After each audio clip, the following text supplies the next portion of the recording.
Good evening, CLC. I'm Naomi Fada. Thank you so much for joining me here this evening. And so, last week I spoke a little bit about the rest of God from Hebrews 4.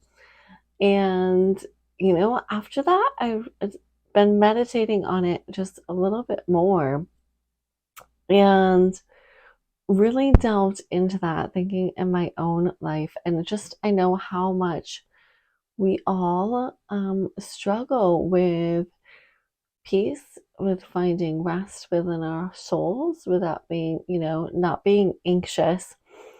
And so, one of the verses that I was reading was actually the chapter right above that. So, if you go to Hebrews chapter 3, the last verse says, "So that we see because of their unbelief, they were not able to enter his rest." And so, originally, this passage was talking about the Israelites as they walked out of the promised land and their unbelief towards God about his provision. But also, I went to Strong's Concordance to look up what does this word rest mean. And I jotted it down, and it says rest. It says God's rest is entered when the believer is confidently assured within of God's daily provision. And so thinking about that, how much of the rest for our soul, or the rest of the peace and rest where we find that quietness in ourselves, so that we're not striving, not worried. This is rest. And where is it found? It's found when we have a confident assurance of God's daily provision.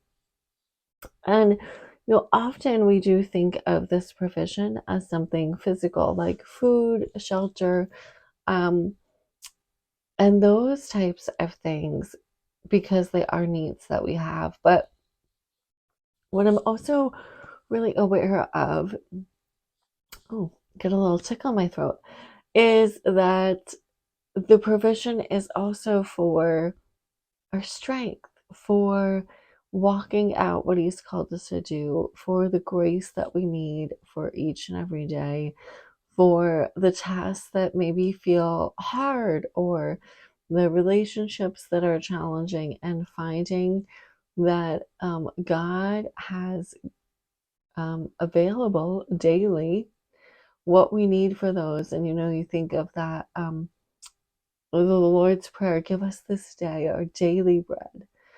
And how each and every day, yes, when the Israelites were in the wilderness and they needed a food source, God was providing this manna in the bread from heaven that came down every day, and they collected it in the morning.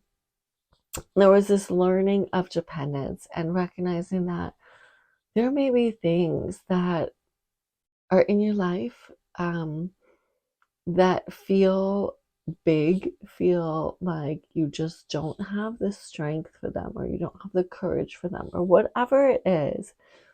And yet he's saying, well, just come and be confidently assured that he will provide daily. It doesn't mean that we're going to see everything many, many days in advance, but means that today he's given enough for today. If we can rest in that and move forward in knowing that he is who he says he is. And that's what it means when it says they didn't enter his rest because of unbelief. So when we don't believe that God is there providing, that we can trust him today, we can trust him tomorrow, and he will continue to be the God who provides today. Not that we're going to see the provision for tomorrow, but that he's going to provide today, and then he's going to provide again tomorrow. It's going to happen all over again. And this is rest, when we can rest our souls in him and trust that he has it together for today, and he's holding us and he's caring for us. And certainly, I'm not saying that I have this one down pat, because Plenty of times I find myself um, having to come right back to Him and say, Lord, I'm going to choose to believe that you're going to take this thing, you're going to hold it, whatever it is, and you're going to work it out for good. And, wrestling to enter that place where I'm not worrying, I'm not carrying the burden. And so I just encourage you to press in, to lay those burdens down and find your rest in Him. Be sure to check us out in person at 20 West Main Street in Catskill, meeting at 10:30 on Sunday mornings. We'd love to see you there.